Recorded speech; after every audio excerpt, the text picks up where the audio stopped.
Good morning, everyone, and thank you for joining us today. I'm Kathy Fitzmaurice with the Central Office, and I'll be your host for today's webinar, Credit Reports and Scores for Small Business Owners.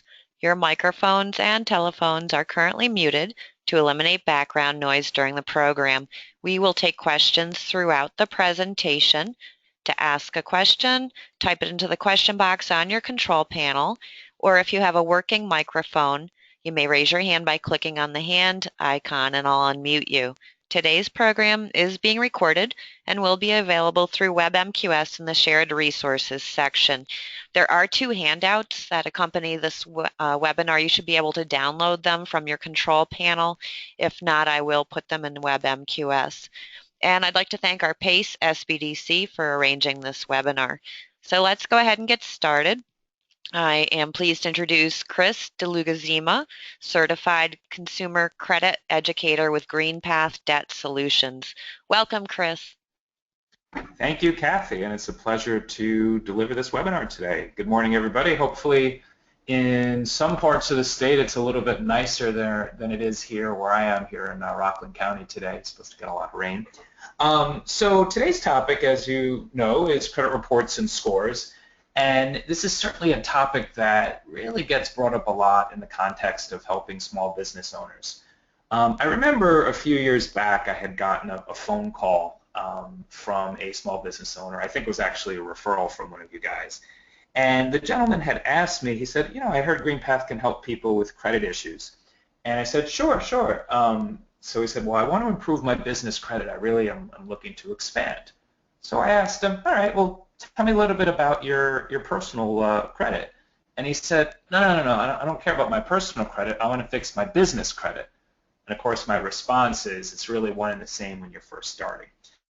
So certainly a lot of the information that I'm sharing today is common to business and personal credit. There are some nuances between the two, but because there's so many misconceptions on the personal credit side, that's where we're going to focus today. First, a little bit of background, both about myself and the organization I work for. GreenPath is a nonprofit. We've been around for a little bit over 50 years. We have offices throughout the country. We're physically located in 16 states. We are licensed to do phone counseling in all 50. And in New York, we have 5 offices. We're in Manhattan, Brooklyn, Westchester, and Long Island. And I'll talk more about our one-on-one counseling services towards the end of today's presentation. I've been with GreenPath since 2001. I was a counselor there for 9 years, and for the last 5 years full-time, I've dedicated to doing the kinds of financial literacy that you guys are going to experience today. The agenda today is, first we'll just cover the basics, a lot of which you guys I'm sure know, things about what you would typically find in a credit report, different sites where you can get your credit report, what goes into the credit score, including some common myths around that, and different ways to build and rebuild your credit. As Kathy said, please feel free, if you have any questions as I'm going, I'd love to answer questions throughout the presentation. So as she mentioned, either chat in any questions that you have, or if you do have a working mic, just click on the icon to raise your hand and she will be able to give you the floor. So the first thing to throw out there is all the different areas that damaged credit can affect. In the context of a small business, of course, it can make it a lot more difficult to obtain financing because there's usually going to be a personal guarantee to obtain a loan. But there's many other areas of your life that credit issues can affect. For example, many employers do credit checks as an overall background check. Practices come under fire, and in fact, in New York City, there was recent legislation that took effect that is severely limiting employers' ability to do credit checks. There are still some exceptions, especially when it's, for example, something that requires a security clearance. Getting a loan when you need it in many cases. Some types of student loans, for example, do require a credit check, although I would mention that subsidized and unsubsidized loans, which are the most common loans that people take out, do not require a credit check. Credit equals the opportunity for housing, whether it's buying a house, certainly a mortgage that comes into play, or also renting, and certainly in the context of a small business, we see this often with anybody interested in leasing a space. Then we have these situations where somebody has bad credit, but they say, oh, look, this is an opportunity for me. But of course, these always come with a catch. And so if you go to a place that advertises that bad credit and no credit is no problem, you run the risk of getting ripped off, where you might pay severely high interest rates. Your credit report has a number of different sections on it. So the identifying information are things like your name, your social security number, your date of birth. These you want to check for accuracy, but oftentimes they do have mistakes. The good news is anything with identifying information that has an error does not affect your score. Then we have money that you borrow. This would include any types of loans, credit cards. Keep in mind, though, this is money that you borrow, not recurring household bills. Things like rent, utilities, although we've seen some cases where these are starting to get reported, it's not really widespread at this point. So for the most part, you're just going to see any time you incur a debt versus just a regular bill. If any bill, including utilities and overdue library books, for example, if they go unpaid, they can be sent to collections, and those collection records certainly can be reported. Public records will show up only as a negative item. This is basically information that's gathered from the different court systems that are out there. Examples of public records would include judgments against you, for example, from credit card companies or medical providers, past due child support or alimony, tax liens, for example, from the state of New York or the IRS, or filing a bankruptcy. Keep in mind, public records are only going to be civil cases, not criminal, although obviously those are public records as well, but criminal activity does not show up on a credit report. Now, inquiries, there's often a lot of confusion over inquiries. There's a lot of different types of inquiries, so I just wanted to go over what's out there. Some inquiries can affect your credit, some will not. So for example, one type of inquiry that would affect your credit would be if you apply for credit, especially if you do so too often. So if I were to go to the mall and open up a card at Sears and Best Buy and Macy's in the same day, because of the risk that the other creditors might look at to say, why is this person borrowing so much money, my credit score could go down. There is one exception to this, and that is for the purposes of buying a home or buying a car, they always code the type of inquiry. So they'll know if I'm going to 3 lenders, they know I'm not buying 3 cars and 3 houses, so they'll count that as one as long as it was within a short window of time, usually within a 45-day window. You have other types of inquiries that do not affect your credit. So for example, if you check your own report, that doesn't affect things. And if you get a promotional offer for credit, so if you've ever gotten those pre-approvals in the mail, that's actually the credit bureau selling your information to a lender to make an offer. That does not affect your credit. And then a consumer statement, this is optional.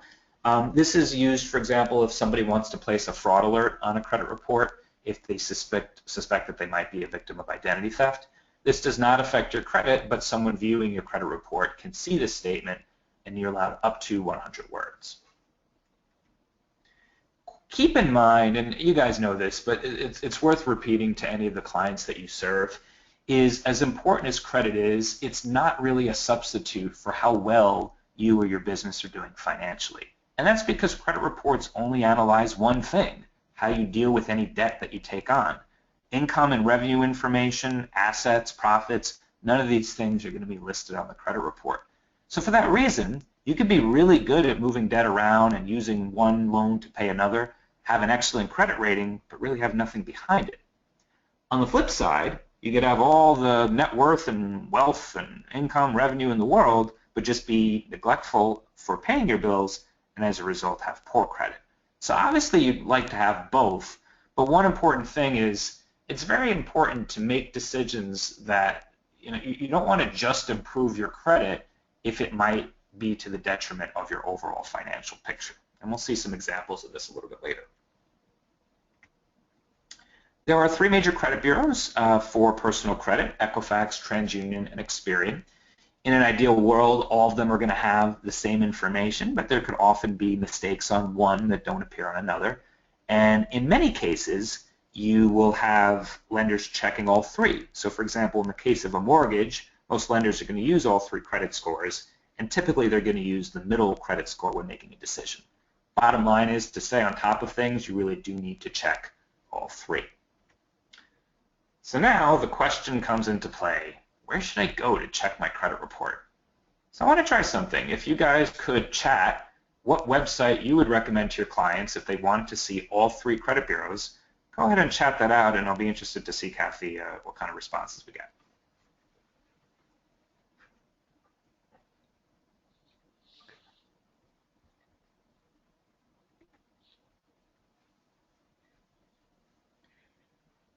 All right, Chris has asked to, oh, we have a response. creditkarma.com. Okay, we're going to talk about Credit Karma, but they don't offer all three credit bureaus. They're a good start.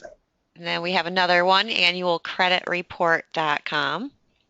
That is the correct answer. Great job. Okay, so annualcreditreport.com, by the way, which is not other sites that advertise. For example, freecreditreport.com is a subscription where you pay $1, and then if you don't cancel it, they automatically bill your debit or credit card about $15 or so per month. So you want to be careful of places that seem to be free. So annualcreditreport.com, as it says right on their tagline, it's the only source for all three free credit reports as authorized by federal law. This law took effect in around 2007. Now the thing is, the law only requires the reports to be provided for free, not necessarily the scores, although there are many instances where you can get free scores. The reason I mention this is if you go to the Annual Credit Report website to obtain, for somebody to obtain their report, they're only going to get the reports for free. If they want to see the score, the credit bureaus are going to charge you a small fee, usually between $6 to $8 a clip, but you have the option to decline that. Keep in mind, to obtain the report, they're going to ask you security questions to verify your identity, and oftentimes we'll see that these can be trick questions. For example, they'll say, what was your monthly car payment? You don't even have a car, so maybe the answer in those cases is going to be NA for not applicable. Credit Karma is a newer player in the field, so they're not government.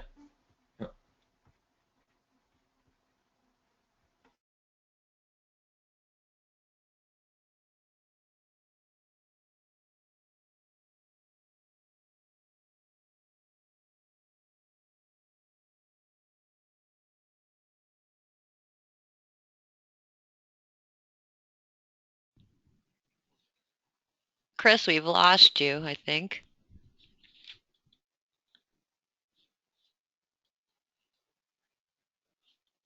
And there, sorry, I think we had some slight technical errors there, but Kathy, can you confirm that I'm back? Yes, I can hear you now.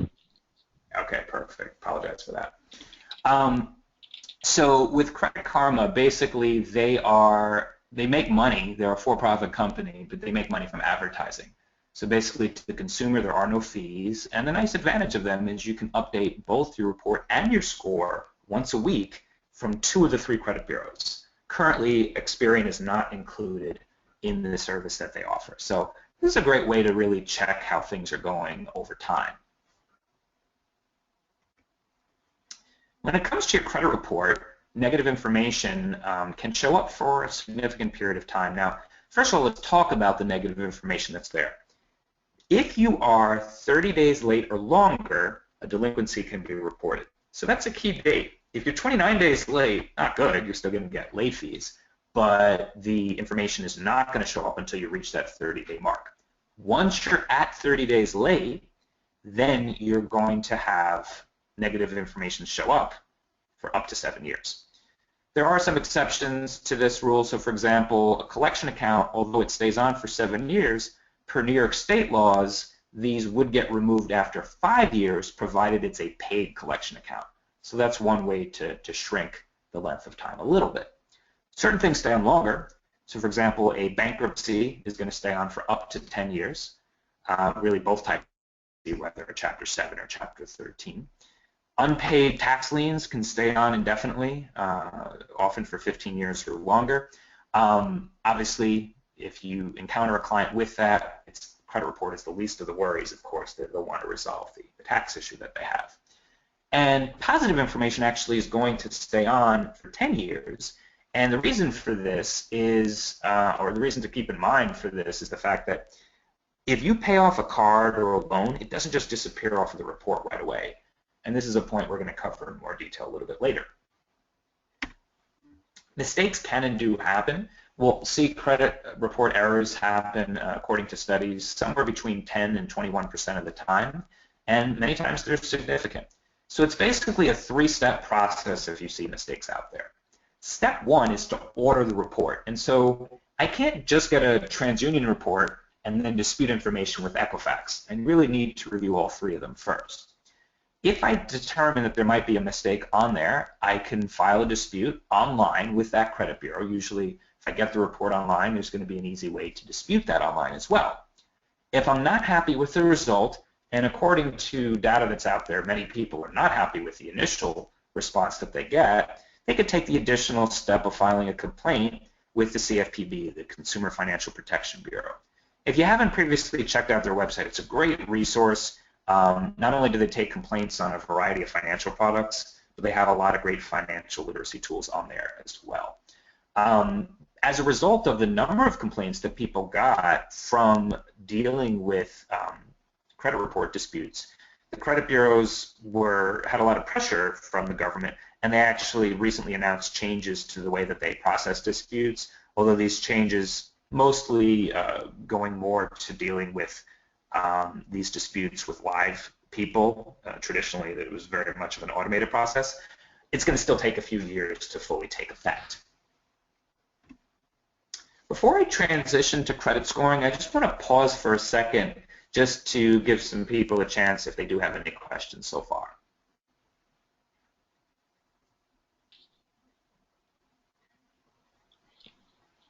I don't see any coming in, Chris. All right, we will then continue. But again, if anything pops up, feel free to ask. So the credit score is a number which is closely related to the credit report, but it is distinct. And it is used to predict the likelihood that somebody's going to pay a debt back. And basically, it's the last 2 years of activity that typically have the biggest impact on one's credit score. The most popular credit score out there was developed by Fair Isaacs Corp, commonly known as FICO. And the range on most scores, there are many different FICO scores, but it's usually somewhere between 300 and 850. The higher the score, the better. Typically, scores below a 9 are considered poor, so bad news for that gentleman in the hockey mask there in the middle. 600s, you have a fair score, and once you're in the 700s, you're in good shape. But keep in mind, the score is always going to be based on the particular user of that score, what the lender criteria might be. And also keep in mind that the credit score is not the only factor. As you guys well know, they're also going to look at the business plan, the other financials going on with the business or the individual. Let's take a look at some of the common factors that go into the credit score. So here we have two individuals, and for now, we're going to assume that they both have identical credit reports except this one credit card that you see listed here. So you'll notice Diego has a balance of $900. He has a limit of $1,000. Pays the whole thing off every month. And of course, by doing that, he's avoiding any finance charges.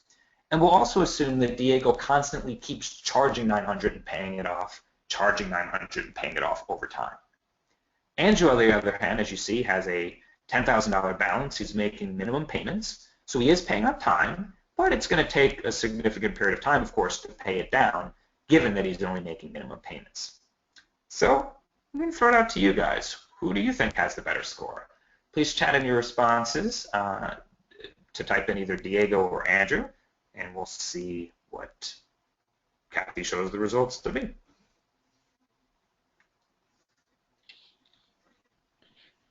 All right, we have 1 vote for Andrew, 3 votes for Andrew. Everyone's saying Andrew. No one's feeling the love for Diego. Now, oftentimes I'll get people, when I give these presentations in person, to vouch for Diego because they say, well, look, Diego is not in debt really. He's not carrying his balance. He doesn't owe a lot of money. Now, the other thing is, you guys are right, it is Andrew, but why is it Andrew? Oftentimes I'm going to get all different types of reasons. Actually, I'm going to give you guys a chance to chat in your responses. Why did you pick Andrew? What does he have going for him? Looks like one of our advisors is saying because of the limit. It does have something to do with it. Responses that I've often get with this is they'll say, well, Andrew makes the lender more money. That's true, but that's not the reason. It's partially the limit. It's the limit as compared to its balance. So as you'll notice, if we took balance divided by the limit, which is known as the utilization, Diego's using 90% of his available credit, whereas Andrew's using 50%. And so for that reason, Andrew has a smaller utilization. He's going to be rewarded with a better score. Now you notice I did not take into account the last line, paying in full or making minimum payments. And the reason for that is that both of them are paying as agreed. And in fact, that information doesn't even show up on the credit report. It will show if you don't pay the minimum, but anything above the minimum, if you're paying double or triple the minimum or the whole thing, it doesn't get reflected in the report. And if it's not reflected in the report, it can't be calculated in the score. It's not to say that that couldn't eventually change. I've seen certain types of business credit scores that could get affected when somebody pays ahead of schedule, for example. So there is some precedent for that, but at least on the personal credit reports, we don't see this. Now, don't get me wrong, though. Andrew is definitely walking a tightrope. If he were to get his limit lowered, which is at the creditor's discretion, he could suddenly find himself maxed out, and that would hurt his score. And of course, he's going to have a difficult time moving the needle to get the balance paid down. Diego, on the other hand, could actually take some pretty quick activity to improve his score. All he has to do is charge less money next month. Every 30 days, the balance is usually going to get reported. He could even ask for a limit increase, which, even though that would be an inquiry which could have reduced his score by a couple of points, if his limit does go up, that could be a pretty significant improvement because he'll be utilized a lot less. So this leads us to what factors go into the credit score. And I will note, Kathy pointed out at the beginning that there's a couple of handouts. The one that says credit report letter version finwell.pdf, that's basically a cheat sheet, a reference sheet talking about credit reports and scores, and this pie chart is on that. So payment history is the top factor. That should come as no surprise. When it comes to payment history, it's going to look at the pattern. How many missed payments did you have? When were they? If they were more recent, that would be a bigger deal. And the severity. In other words, was it a month behind? Was it 5 months behind? Something like that. What we Chris, just looked at, yeah. I'm sorry, we have a question. If you have a lot of credit available that you do not use but you pay on time, can they decrease your limit? Typically, creditors have the right to change your limit at any point. Now, you don't have a choice if they want to lower it. If they raise it, you could always call them up and get it back down, of course. What we've seen historically is it's not likely that limits are going to go down when you're paying the balance in full, but if you start to carry larger and larger balances, sometimes creditors will get scared off, and we've seen that where they've lowered the limits. The times where they're more likely to lower limits is when the economy gets bad, so we definitely saw. Oh, Chris, we've lost you again.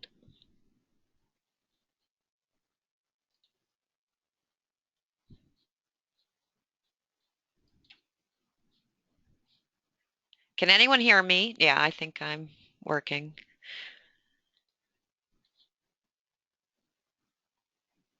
All right, so it's just Chris that we're having trouble with.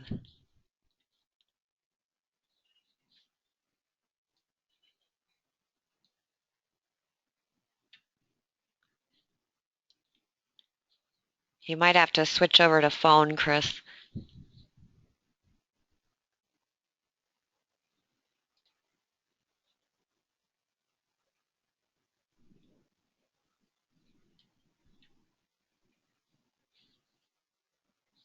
Am I back on, Kathy? You are back on.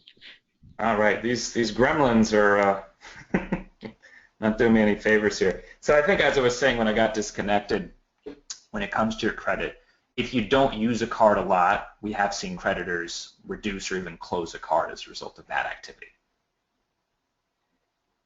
So I think that kind of answers what they were looking for there. If you want any clarification, just chat again, and she'll jump in. So length of credit history is going to be 15% of your score. You want to have at least a couple of years worth of activity under your belt. New credit, excuse me, you don't want to have too much new credit. So this again goes with the fact of don't over apply for credit, especially when you're first starting out. And then types of credit used. This we often see when it comes to having a mixture of revolving debt like credit cards and installment debt like loans. But one thing, just to be clear, we're not recommending that people just go out of their way to apply for credit for no reason, just for the purposes of improving credit. But naturally, people need mortgages and student loans, and certainly if you're using credit cards for convenience and not going overboard, getting into debt, these could all be good ways to boost credit. And we'll talk about some specific strategies for boosting credit in a second. Now, common question that we get is, if you do have no credit, what is the best way to get started? And there's various ways to build credit, so we'll go over that. One way to do so is a secured card, and I want to make a distinction between a secured card and a prepaid card, like the card that you see listed here. Prepaid cards don't build credit because you're not actually borrowing any money.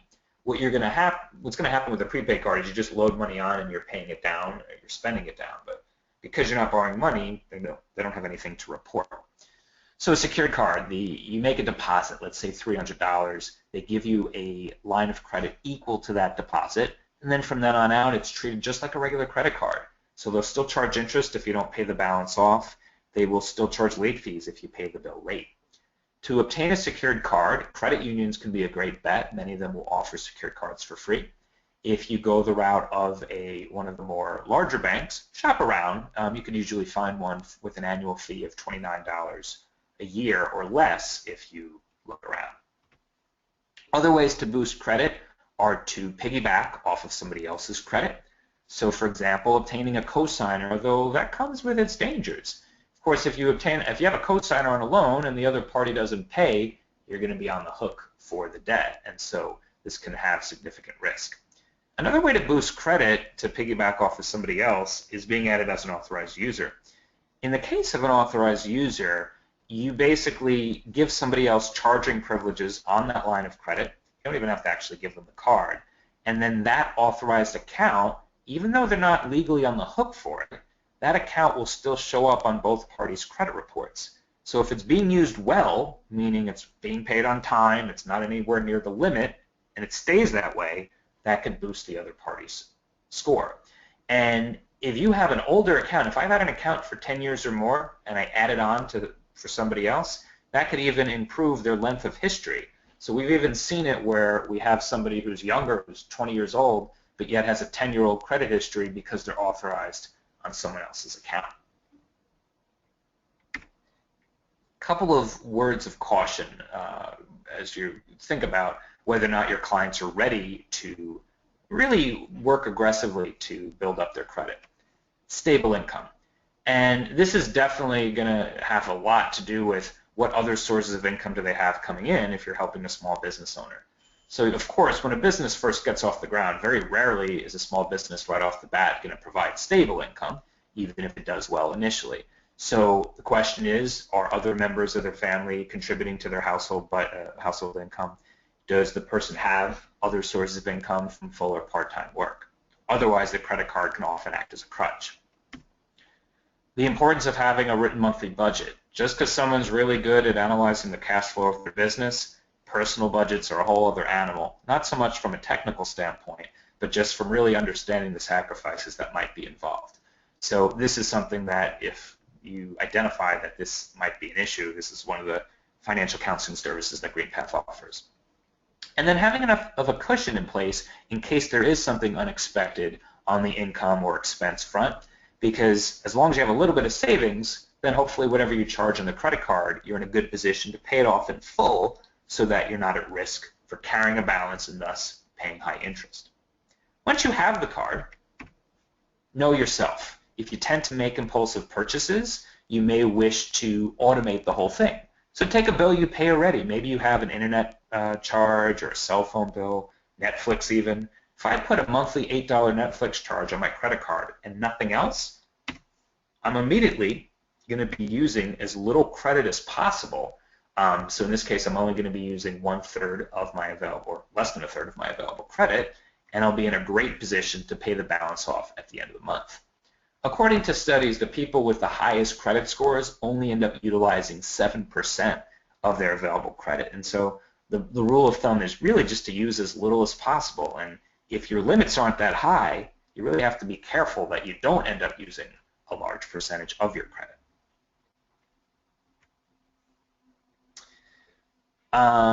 So common myths that we get when it comes to how credit scores get calculated. Here's a common one that we get, that if you close a credit card, it's going to hurt your score.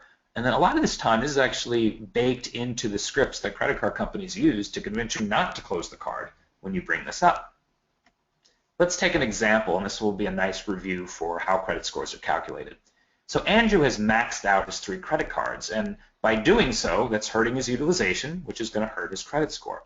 But he gets his act together, pays off the first card, and he decides to close it though. So first, let's take that first step. He pays off the card. By paying it off, he now has more available credit, which is going to help his score.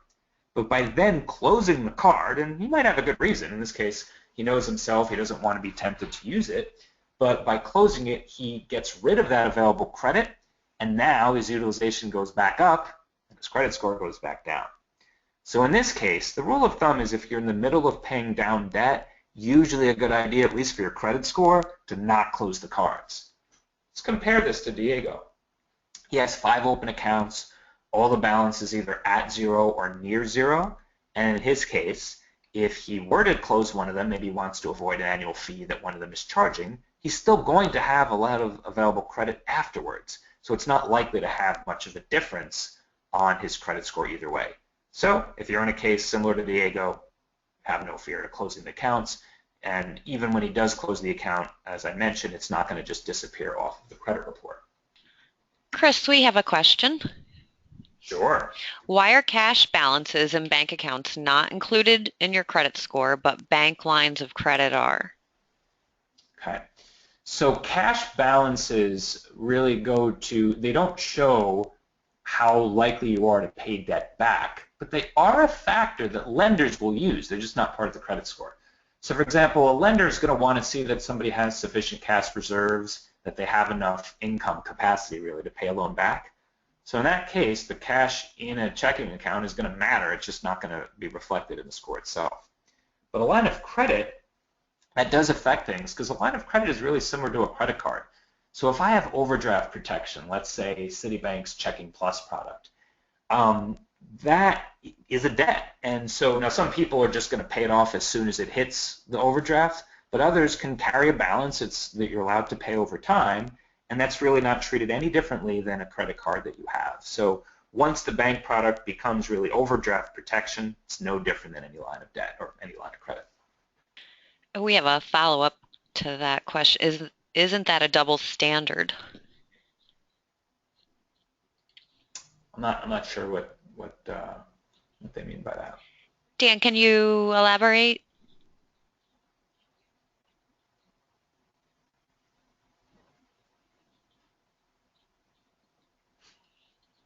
Dan, I've unmuted you. If your microphone works, you can talk. Otherwise, you can continue to type. Oh yeah, I'm not sure. Can you hear me? Yes. I didn't know for sure if there was a mic on here. Oh, there you go. It's built into the computer. Who knew? No. Yep. This is kind of rhetorical because I already know that this is an issue that the credit agencies have been fighting for a very long time. I just wanted to get an expert's opinion on it because, you know, obviously banks want you to have a reserve, but then again, it doesn't factor into your credit score, which ultimately determines at the end of the day the minimum threshold for you getting the loan in the first place. Yeah, so here's the interesting thing about it. The reason why there's been a lot more transparency, and it's still not where it should be, with credit scores is because of legislation, right? And so as a consumer, we're just seeing things like our FICO score and similar types of scores. What we're not seeing and what's not required to be disclosed is all of the data and parts of the decision making that a lender uses. So for example, internally, a bank is going to assign their own internal score where they're going to factor in income and cash on reserves and all the other financials that they're looking at. It's just not public information. And so when I say that your amount in savings is not reflected in your credit score, it doesn't mean that take whatever popular lender that you want. It doesn't mean that they haven't objectified that. It's just not available to the public. So when we're advising a client with, say, a 620 credit score, should we be letting them know that the bank will consider, the fact that they have cash reserves in the bank, which is not reflected in that 620 credit score?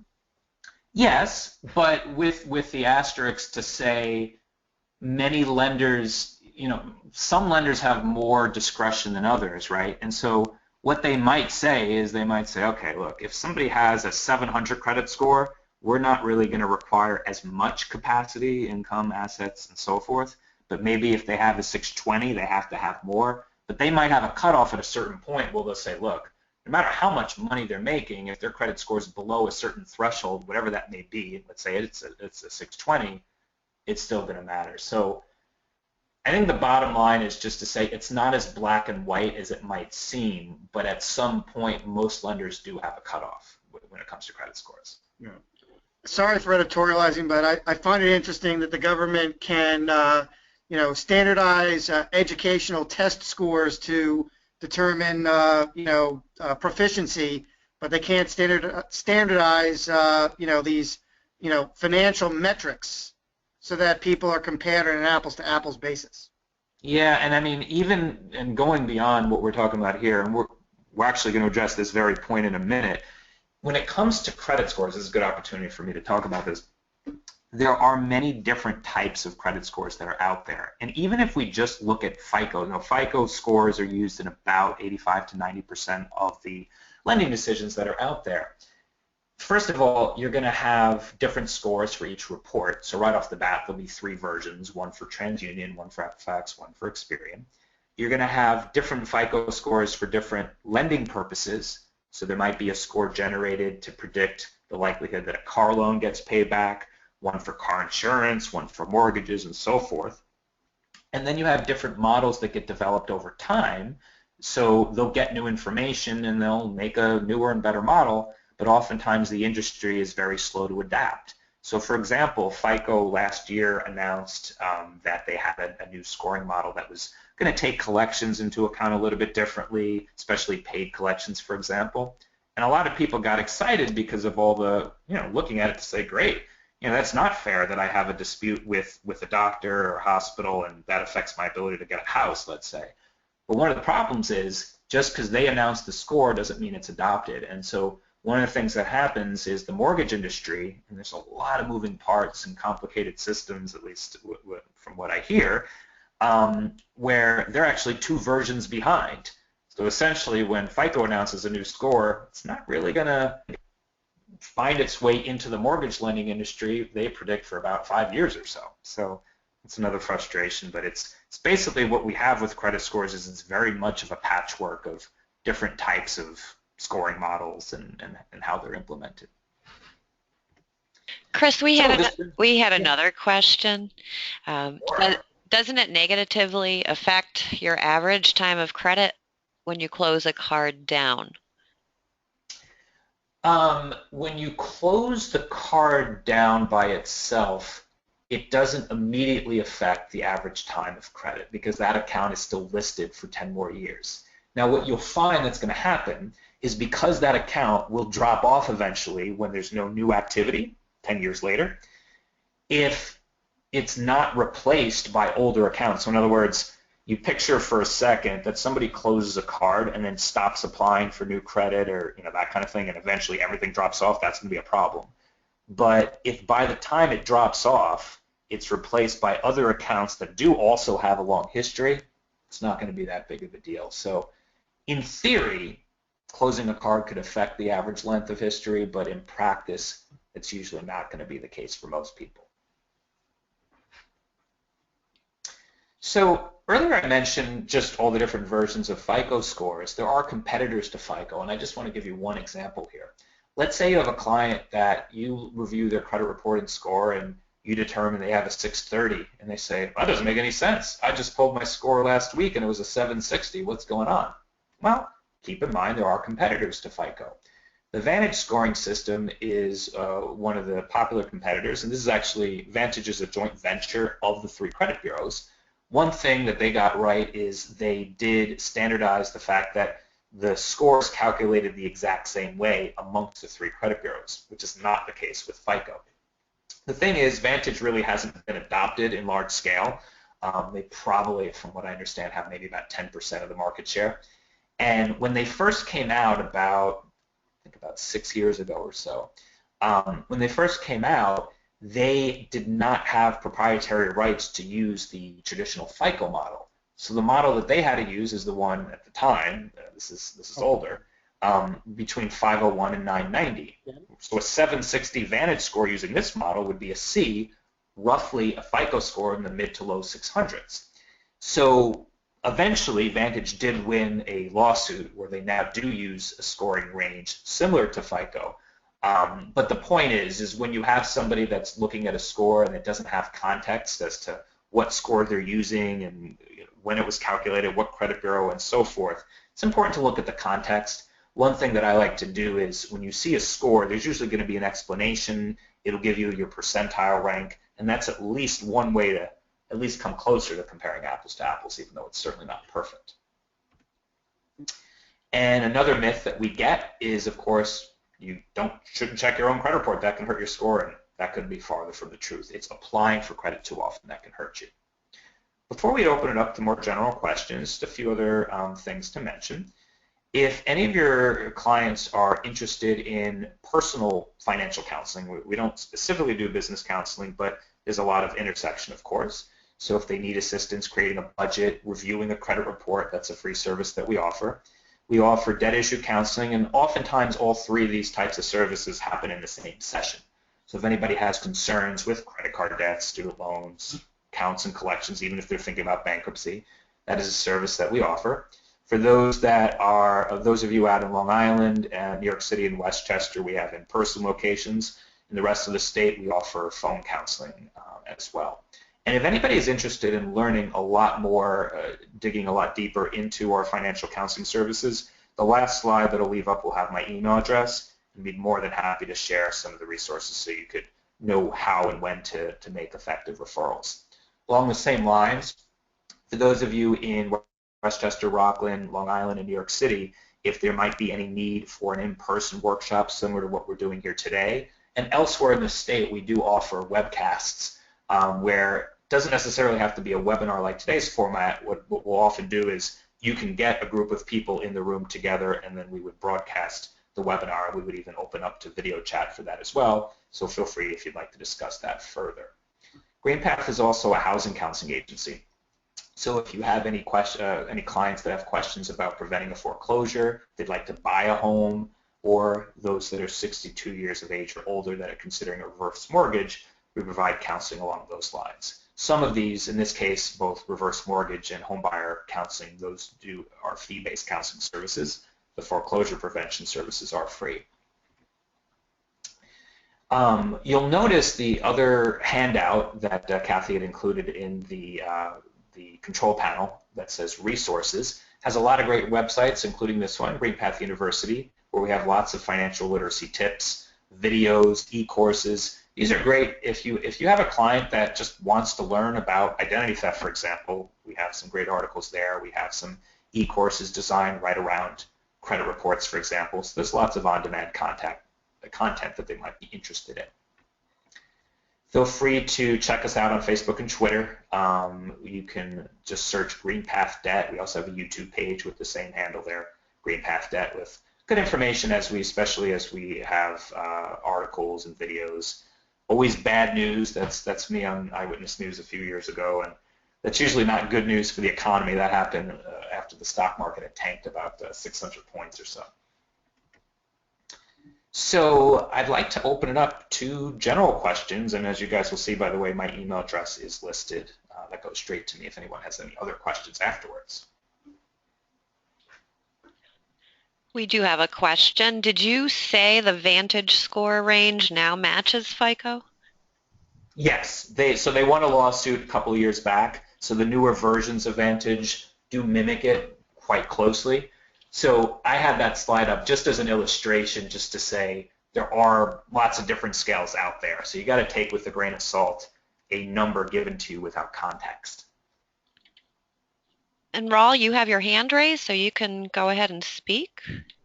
Yeah, hi Chris. Do you deal with Dun and Bradstreet at all, and how are those scores different from your personal credit?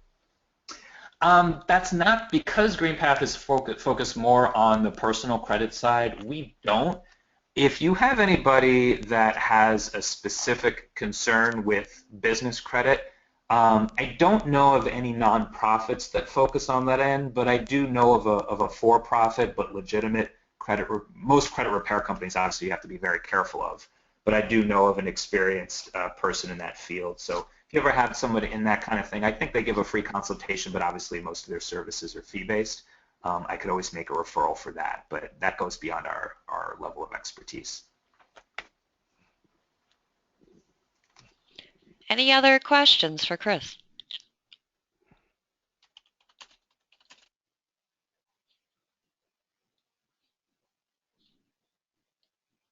All right, well, if you do think of some after the webinar, there is, as Chris stated, his contact information there. Oh, we do have another question. Raul, you can go ahead and talk. Oh, Chris, I just wanted to know if there's any way to stop the credit bureau from selling your information. Yes, actually. And I'll put the website right on here. So when a credit bureau sells your information, what they're basically doing is they're selling limited information, to be sure. So typically what happens is they're buying your credit score.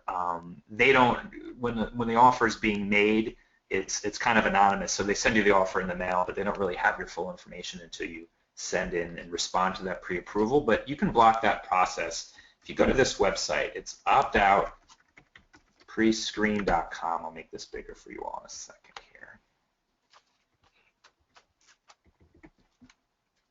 So optoutprescreen.com, and basically on that website you have the ability to opt out of this either temporarily or permanently.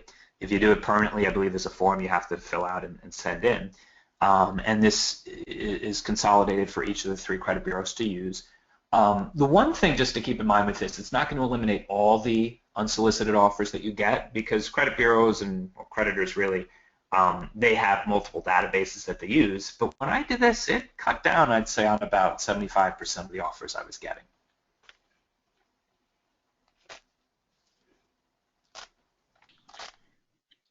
Any other questions? David, you've got your hand raised. Did you just want to thank Chris, or?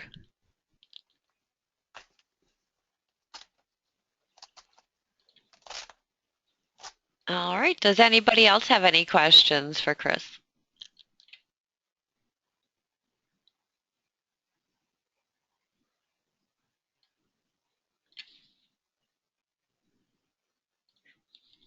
Just lots of thank yous coming in, Chris.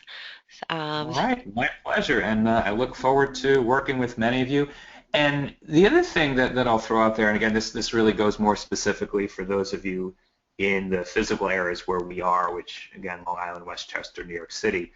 GreenPath is continually looking for ways to be able to reach more people in the most efficient way possible, keeping our costs down and such. So if any of you have any potential and interest in basically housing one of our counselors on a part-time basis, that's something that we're always open to discussing. So again, feel free to reach out to me if that might be of interest to you. Great. Thank you very much, Chris. Thank you, everybody, for joining us today. And this ends our webinar. I hope you all enjoy the rest of your days.